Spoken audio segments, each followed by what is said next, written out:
Hello guys ദേ മിക്സിയൊക്കെ വാങ്ങിച്ചിട്ട് വരുമ്പോഴേക്കും വൈദ്യുത വരാറായിട്ടുണ്ടായിരുന്നു കേട്ടോ. അപ്പോൾ നേരെ പോയത് അവനെ കൊണ്ടുവരാനാണ് പോയത്.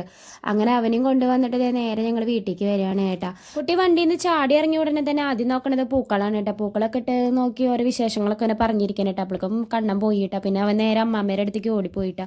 അമ്മാമ്മേരുടെ അടുത്ത് കുറച്ച് നേരം ഇനി സ്നേഹപ്രകടനം വർത്താനൊക്കെ ആയിട്ട് അവിടെ ഇരിക്കും കേട്ടോ. ആ നേരം കൊണ്ട് മുട്ട ബജി ഉണ്ടാക്കാൻ വേണ്ടിയിട്ട് വേഗം അടുക്കളയ്ക്ക് ഓടിയിട്ടാ. കാരണം മുട്ട ബജി വേണമെന്ന് പറഞ്ഞിട്ടാണ് രാവിലെ പോയിട്ടുണ്ടായിരുന്നത്. ഇത്തേക്ക് പോകുന്നതിന് മുന്നേ തന്നെ ഞാൻ എഗ്ഗ് ബോയിൽ ചെയ്ത് വെച്ചിട്ടുണ്ടായിരുന്നു കേട്ടോ. അപ്പം അതേ കഷ്ണങ്ങളാക്കി വെച്ചിട്ടുണ്ട് കേട്ടോ. അപ്പം 4 ടീസ്പൂൺ കടലമാവ്, 1/2 teaspoon red chilli powder, 1/2 teaspoon മഞ്ഞൾപ്പൊടി, 1/4 ടീസ്പൂൺ കായ്മ, ആവശ്യത്തിന് ഉപ്പ്, പിന്നെ കുറച്ച് വെള്ളവും ചേർത്തിട്ട് നന്നായിട്ട് മിക്സ് ചെയ്ത് വെക്കുക കേട്ടോ.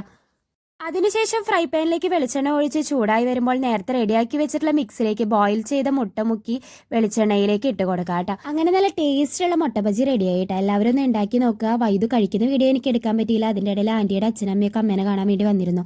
ഇത്രയുള്ള ഇന്നത്തെ video. Tata bye bye, see U.